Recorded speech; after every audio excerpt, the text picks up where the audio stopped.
This section begins our first introduction into organic molecules based on things besides carbon. Woohoo! The next few chapters will deal with molecules that contain oxygen or sulfur, which is in the same group and is very similar.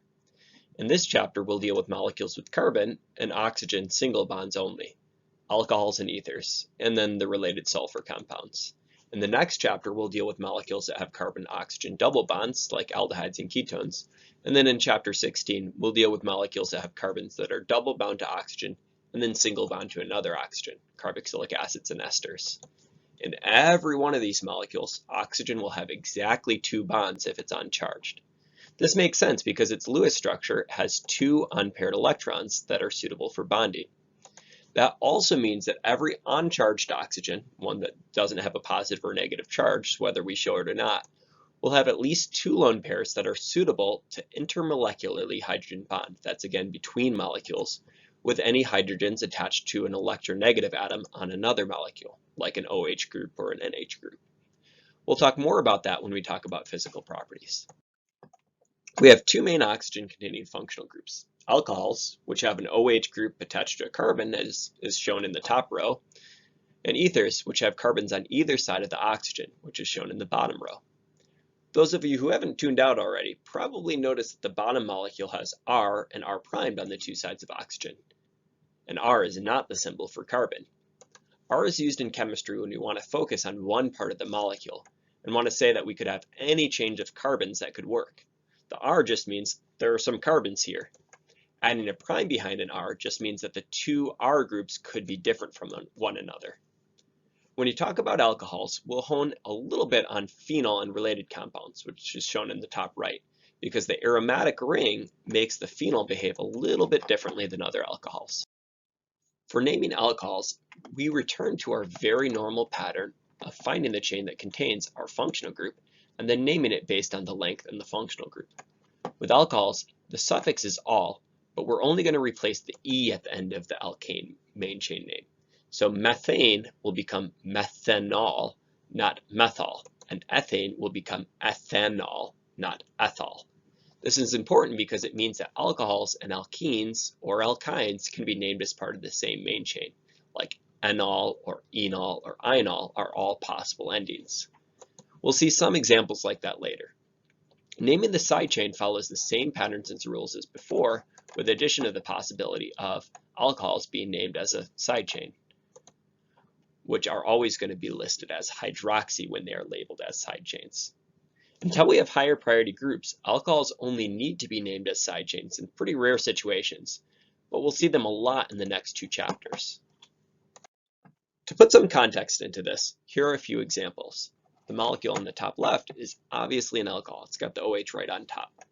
We'll number it so that the carbon of the alcohol is the lowest number on the longest chain possible. That doesn't mean that it's numbered 1. It just means that we number starting at the side of the chain closer to the alcohol. So a molecule would be numbered from the left to the right, and the alcohol would be at position 2 of the chain of 4. That chain of 4 carbons, which would normally be butane, would now become 2-butanol because of the alcohol. There's also a methyl group, which is going to be numbered based on the system that's established to give the alcohol the lowest number possible. So we number based on the alcohol, and then we just let the methyl group fall wherever it does. In this case, the methyl would be at the 3 position, and so the molecule as a whole would be 3-methyl-2-butanol. We can also use the name 3-methyl-butan-2-ol in its equivalent. If we look at the next molecule, it's a 3-carbon alcohol with the second carbon having the alcohol on it.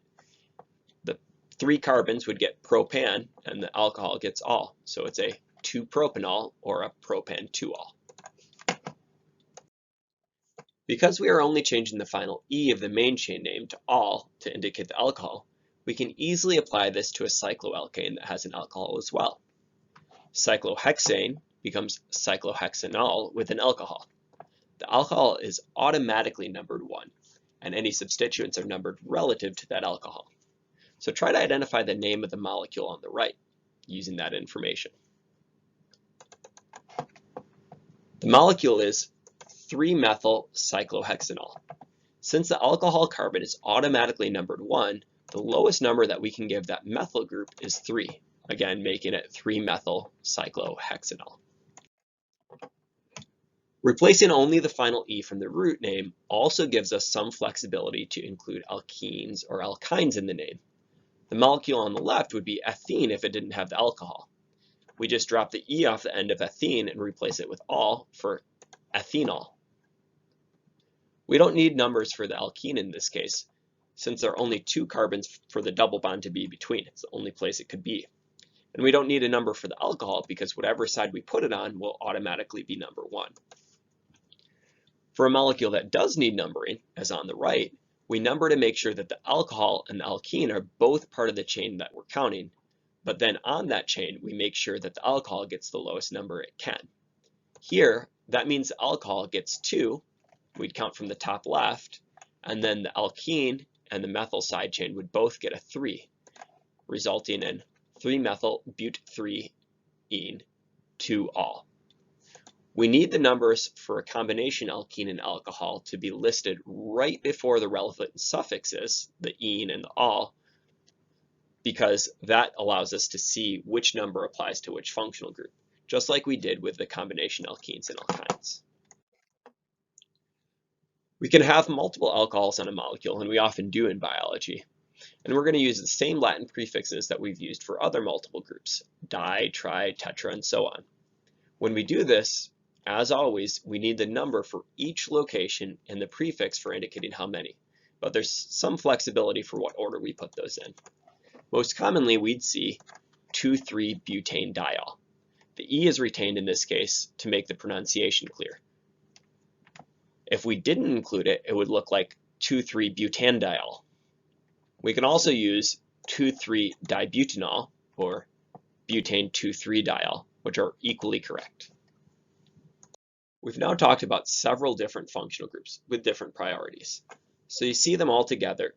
Generally, alcohols are named with lower priority than aromatics or rings sometimes, but they can be named with the ring if they're a part of it.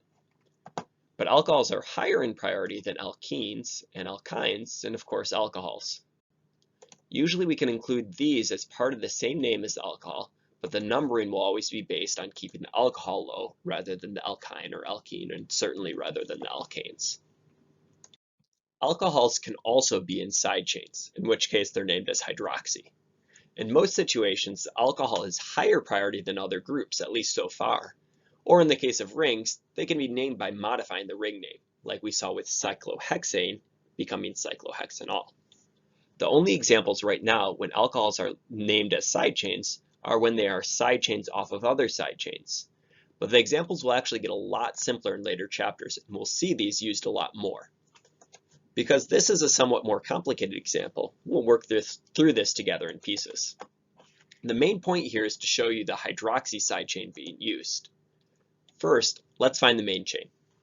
The main chain needs to include as many alcohols as possible with as many carbons as possible.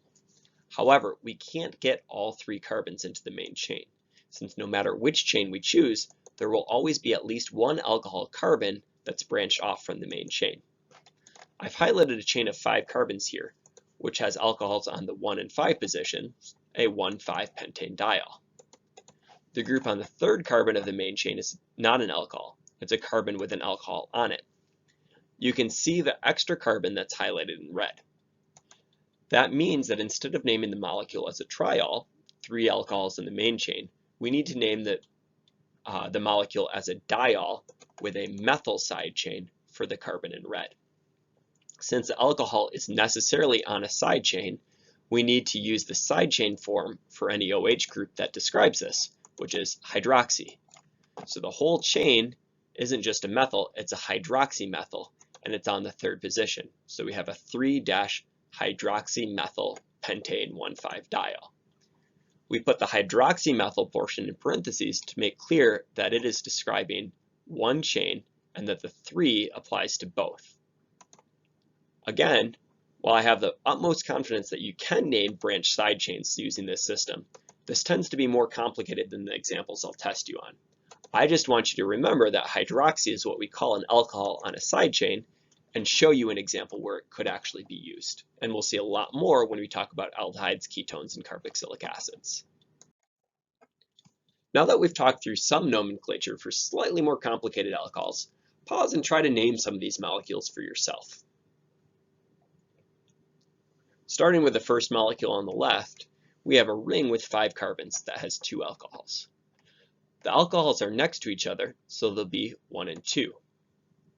Even though we know that 1 needs to be numbered as 1, since we're including the prefix di to indicate both alcohols, we need to include both numbers, which gives us a cyclopentane for the ring of 5 carbons, 1,2-diol.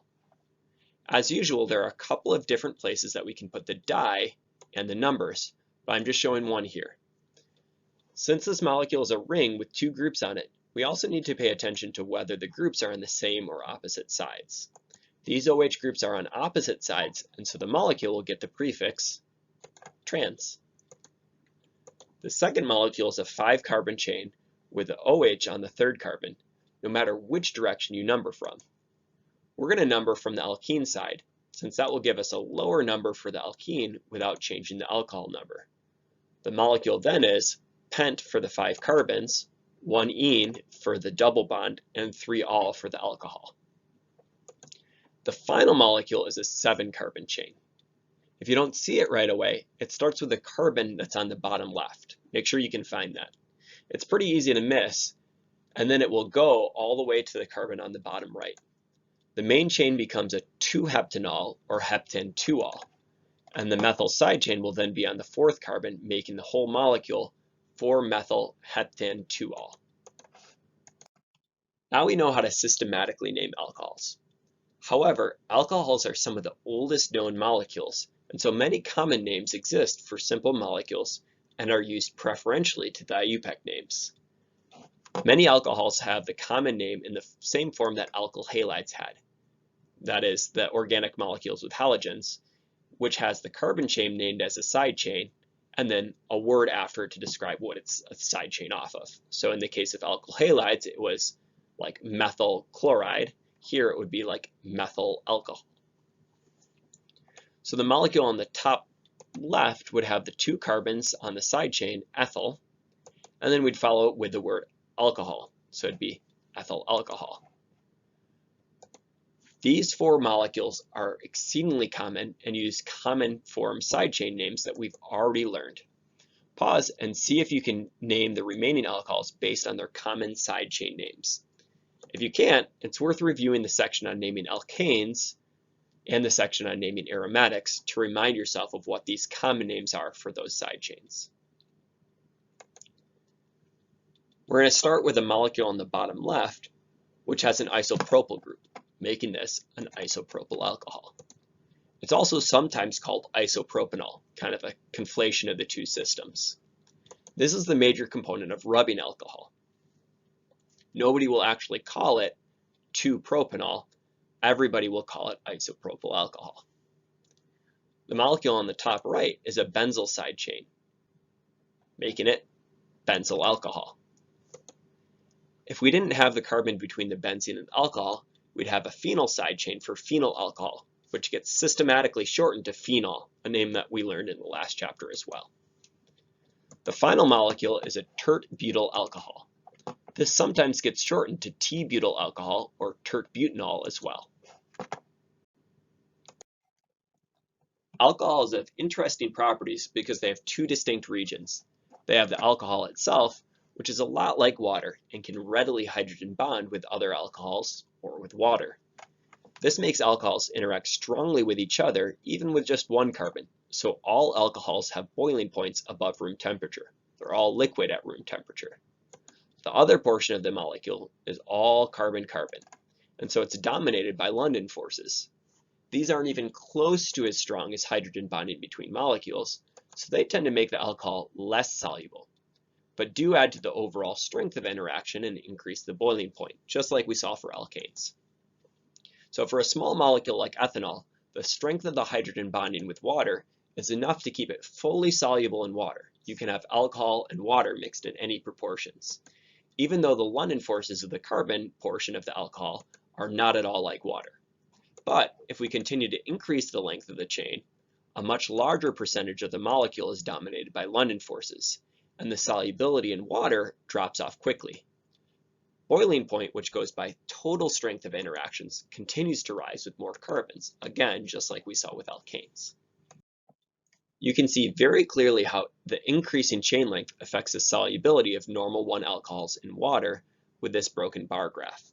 Normal 1-alcohols is another way of saying alcohols attached to the first carbon of a straight chain. Notice that in this graph, there's a notch in the y-axis between 80 and the next labeled value, 900. This means that that portion of the graph has been removed. This distorts the overall scale of the graph so that the very large initial values can be shown without making the very small later values essentially unreadable. The first 3 alcohols actually have no limit to their solubility. Methanol, ethanol, and propanol can all be mixed in any ratio with water and they'll dissolve fully. 1-butanol has a solubility of 73 or so grams per liter, which, although you can't see it from the scale, is about 1/10 the solubility of methanol, ethanol, or propanol.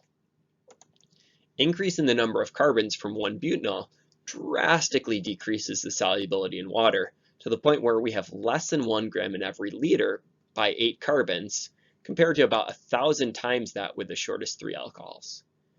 Clearly, the addition of carbons quickly makes alcohols dissimilar to water. On the other hand, adding more carbons to both an alkane and an alcohol would have a similar effect. Both would increase the boiling point.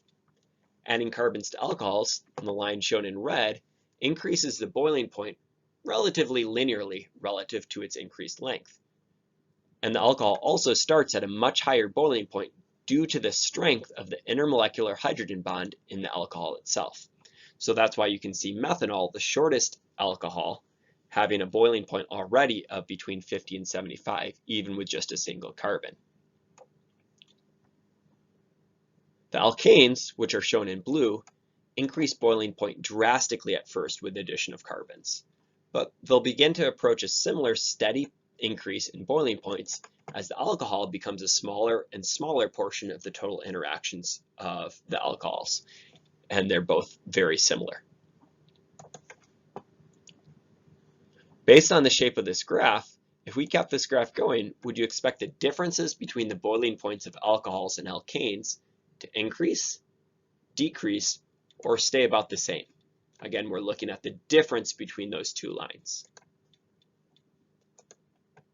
At first, the difference in the boiling points of alcohols and alkanes is going to decrease fairly quickly at the beginning of the graph.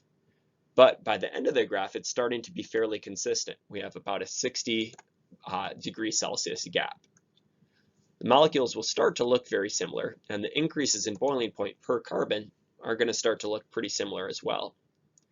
Even after 10 carbons, we still do have about a 60-degree increase in boiling point from the alcohol alone, and that actually stays consistent for a while, which again underscores just how strong that alcohol hydrogen bonding interaction is. If we kept this graph going, for example, the 16-carbon whale-derived cetyl alcohol, which is a common name based on the Latin cetus for whale, has a boiling point of 344 degrees Celsius, continuing the straight line from the alcohols. Cetane, which is the common name for the 16-carbonate alkane, has a boiling point of 287 degrees Celsius. The difference in boiling point is still about 60 degrees between the alcohol and alkane, even at 16 carbons. It's roughly the same as the difference between the 10-carbon chains. Alcohols are relatively simple molecules that are easy to produce biologically or from petrochemicals. Many alcohols have widespread common use. For example, methanol, which is also known as wood alcohol, can be used as a fuel or a fuel additive, as a solvent, or even as a de-icer. It's our simplest alcohol and is only 1 carbon different from ethanol. However, it gets oxidized biologically to formaldehyde, known for its historical role in embalming fluid, and it's really dangerous to embalm yourself alive. So, don't drink methanol. Ethanol is probably the most well-known alcohol, and it's used commonly as a disinfectant and as a fuel additive to gasoline. It's also the alcohol of alcoholic beverages. Most of the ethanol we use in lab is denatured, meaning that something is added to the ethanol to induce vomiting in anyone who drinks even a little. Ethanol in a laboratory is often 70% alcohol by volume if it's used to disinfect a surface, like the hand sanitizer or in the biology lab, and it's 95% or greater when you use it in reactions or as a solvent. For comparison, a beer is probably between 4% and 10% alcohol by volume, ABV, while a shot is probably about 40 to 60% alcohol by volume. Consuming laboratory alcohol would be a very bad idea, even without the denaturant that would make you vomit it afterwards. Isopropyl alcohol by IUPAC is named 2-propanol, and it's also a common disinfectant. It can evaporate really quickly and will cool and dry out a surface. It's typically about 70% in over-the-counter rubbing alcohol. Ethylene glycol, shown in the bottom left, is a common name for 1,2-ethane diol. Glycol is a term that we use to refer to any polyalcohol. You should memorize the common name ethylene glycol, and you should be able to relate it to its structure, which we have shown on the left. Ethylene glycol is common as an antifreeze. Glycerol is also a glycol, which we can see on the bottom right, and it's the equivalent of 1,2,3-propane triol. Glycerol is naturally occurring as the backbone of energy storage lipids in plants and animals, and it's used in all sorts of consumer products, from ice cream to lotions and cosmetics. Glycerin is actually another name for this molecule. Because glycerol is really common in biology and is the name universally applied in biology, you absolutely should memorize glycerol and the structure that it applies to. So again, that's 1,2,3-propane diol is almost always going to be called glycerol. Glycols like ethylene glycol and glycerol play important roles both biologically and industrially because of the ways their intermolecular forces are affected by having multiple alcohols. If we take the series of 1-propanol, 1,2-propane diol, and 1,2,3-propane triol, we can see how important an alcohol is to the overall intermolecular forces of the molecule. As we double and triple the number of alcohol groups on a molecule, we see the boiling point increase to nearly double and triple the temperature in Celsius. For comparison, a 10-carbon alkane still just has a boiling point of 174 degrees Celsius. So the two alcohols in 1,2-propane diol brought up the boiling point more than 7 more carbons could. Glycols don't only have higher boiling points than alcohols, or even water, they also have relatively low freezing points, since they can't organize for optimal interactions nearly as well as water can. Adding them to water further depresses the freezing point of water, making them very effective antifreezes. In theory, both ethylene glycol, which we saw on the last slide, and propylene glycol, the common name for the central molecule, they're both in theory biodegradable, and we can actually see these processed in the human liver. Although ethylene glycol and propylene glycol have very similar physical properties due to their similar size and identical functional groups, both alcohols are on carbons only connected to one carbon in ethylene glycol, while propylene glycol has an alcohol carbon connected to 2 carbons. This really subtle difference means that the oxidation that occurs in our liver gives us products with different functional groups. Oxalic acid, the product of oxidizing ethylene glycol in our liver, has 2 carboxylic acids and can readily bind up calcium. It can be harmless in really small doses, like we'd see in spinach leaves, or it can cause kidney stones or even kidney failure in higher doses, like if you drank antifreeze or spilled it in your backyard. The 1 carbon difference in propylene glycol results in a slightly different product that has a ketone and a carboxylic acid, and not only doesn't bind up calcium in the same way, it's actually the product of glycolysis, the main carbohydrate energy producing pathway in most organisms. Because alcohols produce different products depending on how many carbons bind the alcohol carbon, we classify them based on this connectivity to the alcohol carbon. So a primary alcohol would be an OH on a carbon that has one other carbon bound to it.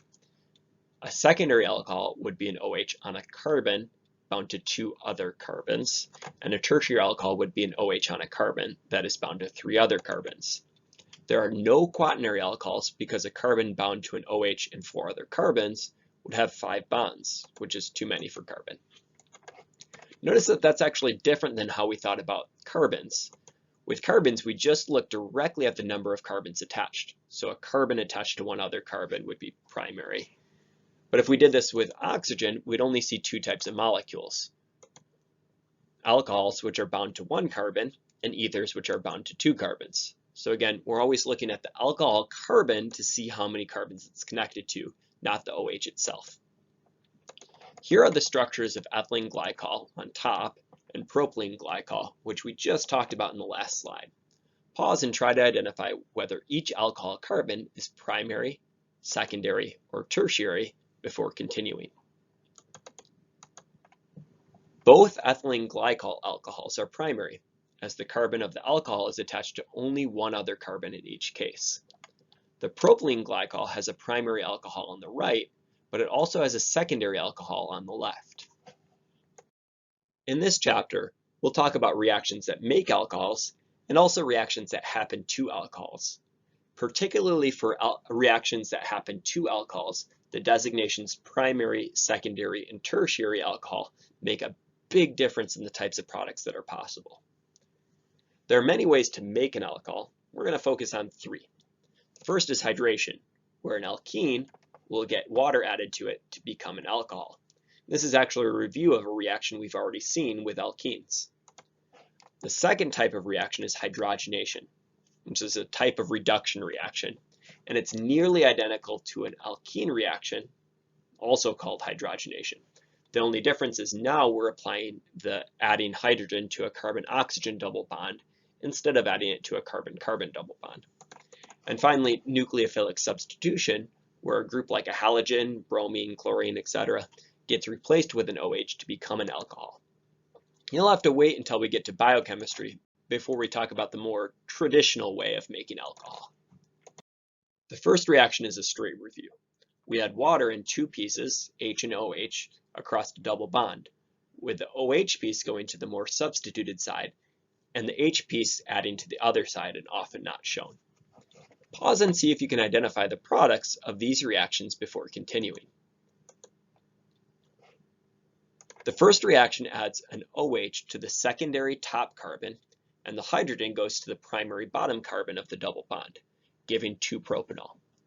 If you got a 1-propanol instead, remember that the hydrogen will always go to the carbon of the double bond that has fewer things attached, in this case the 1 position, which leaves the other position, the 2 position in this case, for the alcohol. The second reaction gives a 2-methyl-2-butanol, again with the OH attached to the more substituted carbon of the double bond. Our next reaction, hydrogenation, is an addition type reaction where we add hydrogen to both sides of a double bond. While we only talked about alkene examples before, the idea is exactly the same here. So if we have a double bond between a carbon and oxygen and we add an H to each side, like we can see in the first reaction shown, we end up with the same chain of carbons, but with the alcohol instead of having the double bond to oxygen. In this case, it's 1-propanol. The H does show up on the oxygen since we always include hydrogens on the non-carbon atoms, but it isn't actually shown on the carbon. It's still there though. The carbon used to be a CH, and now it's a CH2. See if you can identify the name and the structure of the second product. Again, we're only going to change the functional group, the carbon that's double bound to oxygen, and so it will become an alcohol. It's still on the second carbon, just like in the reactant. We have 2-propanol as the second product.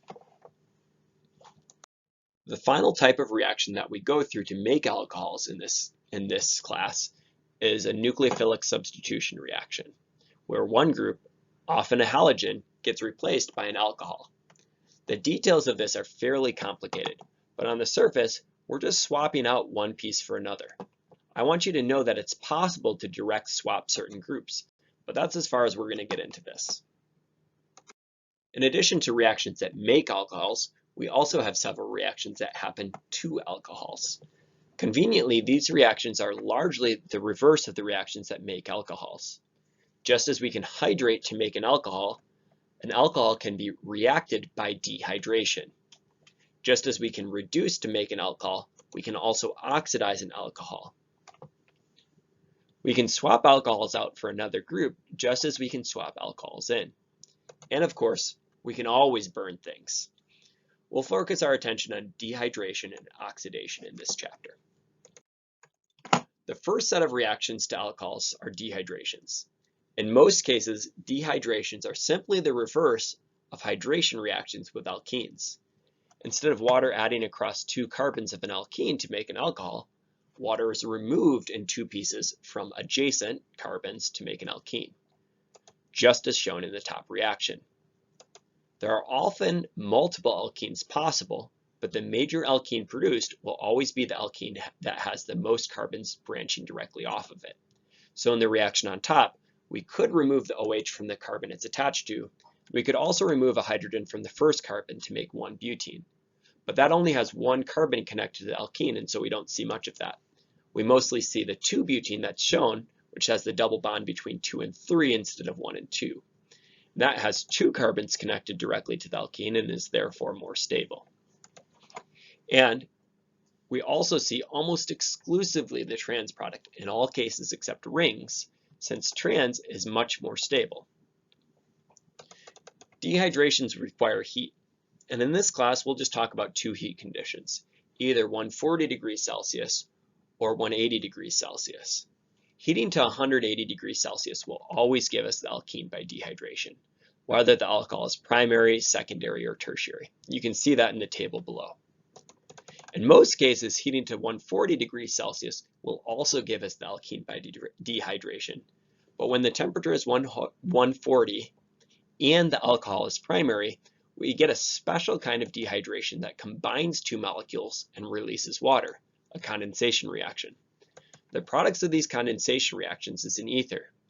The easiest way to think about the product is that whatever chain of carbons that's coming off the alcohol now gets put on both sides of the ether oxygen. So in this case, the propyl group on the alcohol becomes a propyl group on both sides of the ether oxygen. If we are going to identify what products we'd form, we always start by identifying the functional group and the conditions. These reactions are all alcohols, and they have temperature conditions. So we know that we're going to either go to an alkene or to an ether. In order to determine which one, we need to figure out what type of alcohol and whether the temperature and alcohol type combination will give us an alcohol or an ether. So for example, the first molecule, we know that it is a secondary alcohol, since the alcohol carbon has 2 carbons attached to it, one on either side. Secondary carbons can only dehydrate to alkenes. We can see in the table that either 140 degrees or 180 degrees will both give us alkene products.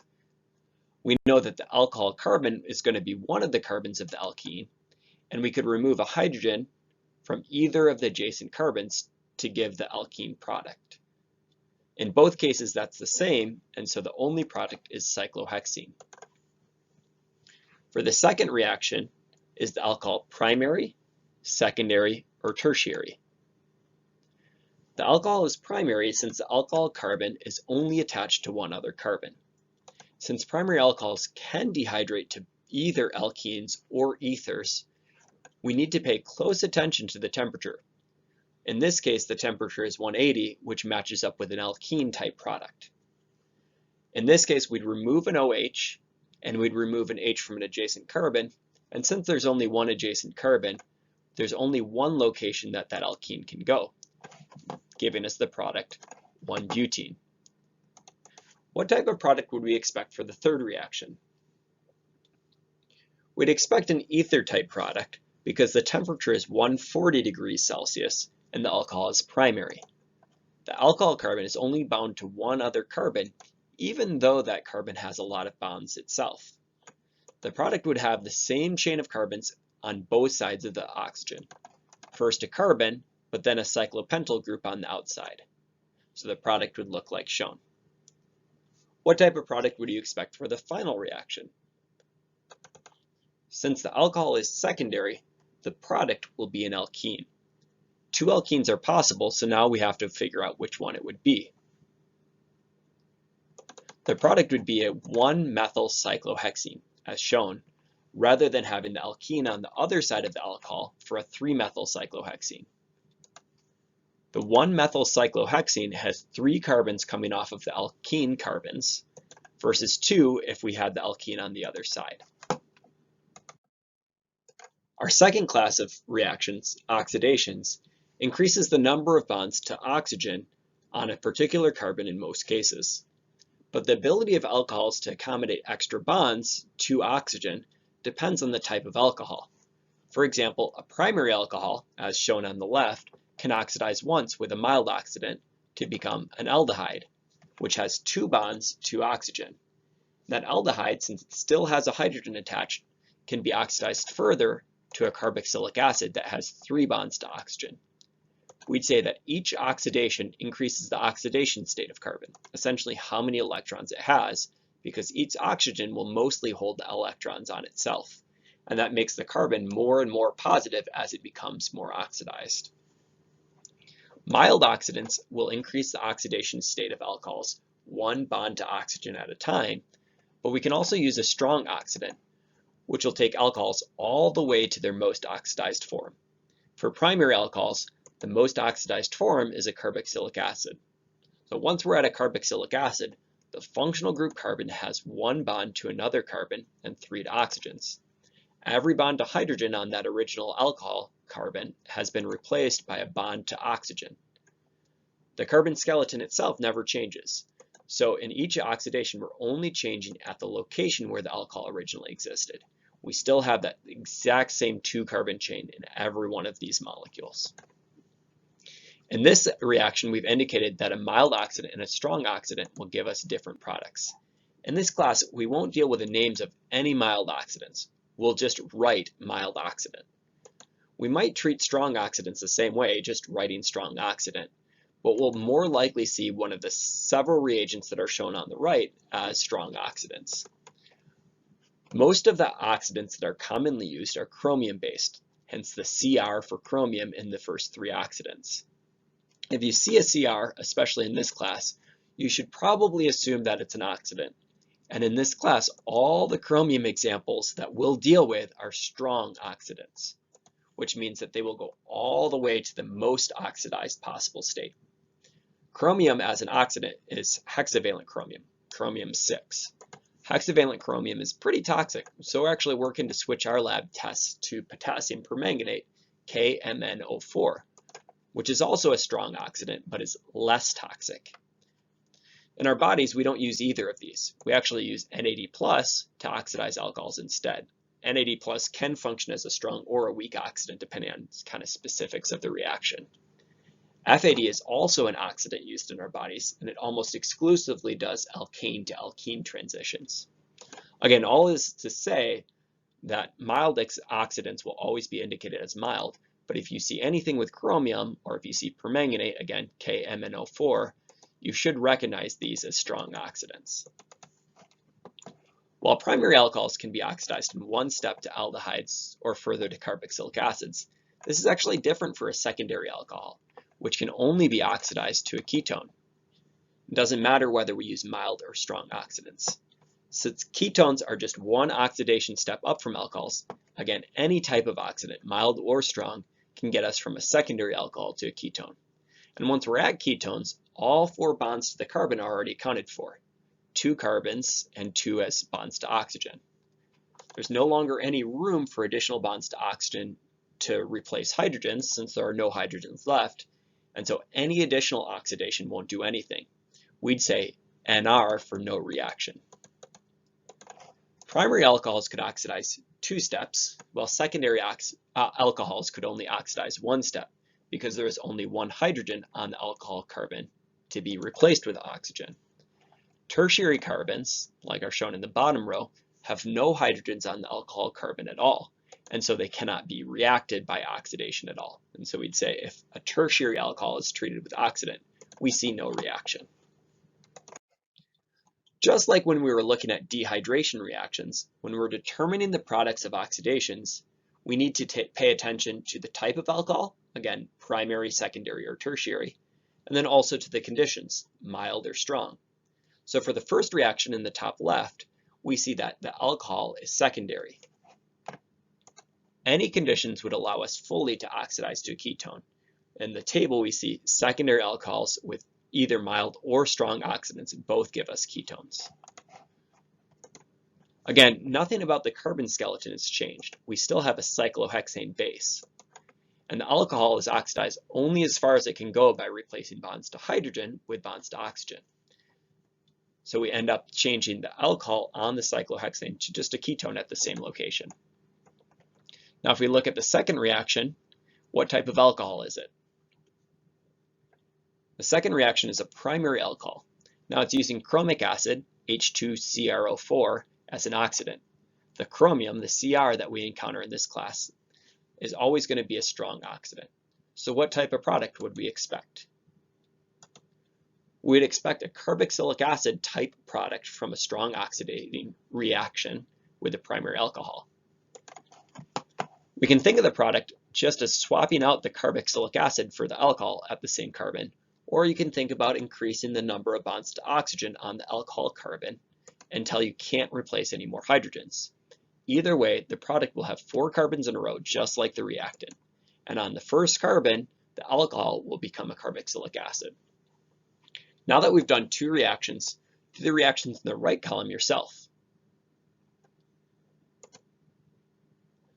The top reaction is a primary alcohol reacting with a strong oxidant. So we'd expect the alcohol to become a carboxylic acid.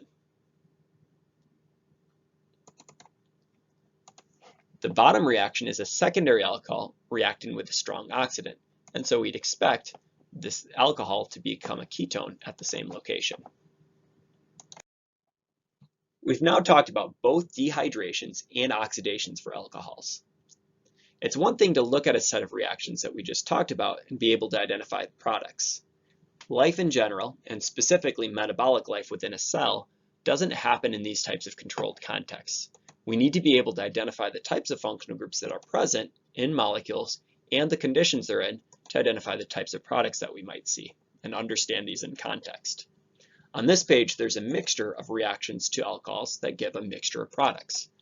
To find the products of each reaction, you should identify the type of alcohol first. Is it primary, secondary, or tertiary? And then identify the conditions as either dehydration conditions, those are the ones with temperatures, or oxidation conditions, which for this class will be either potassium permanganate, KMnO4, or some sort of reagent with chromium, or it would be explicitly listed as a mild or strong oxidant, which hopefully is obvious that it would be an oxidation reaction. With the type of alcohol and condition, you should be able to identify the type of product that you'll see. Only at this point, when you know what type of product you should be drawing, do we actually draw the product. We'll do the first one together first. The first molecule is a secondary alcohol. The conditions, 140 degrees Celsius, indicate what type of reaction. They should indicate a dehydration reaction. A secondary alcohol dehydrating leads to what type of product? It should lead to an alkene product. Now that we know that we're looking for an alkene, we can worry about what the actual product looks like. The alkene will always be between the alcohol carbon and a neighbor carbon, and we have to decide which neighbor. Right or left will give us the most likely product. So which do you think? The neighbor on the left would give us an alkene directly attached to 3 carbons, which is more stable than the alkene attached to only 2 carbons that would form if we had it on the other side.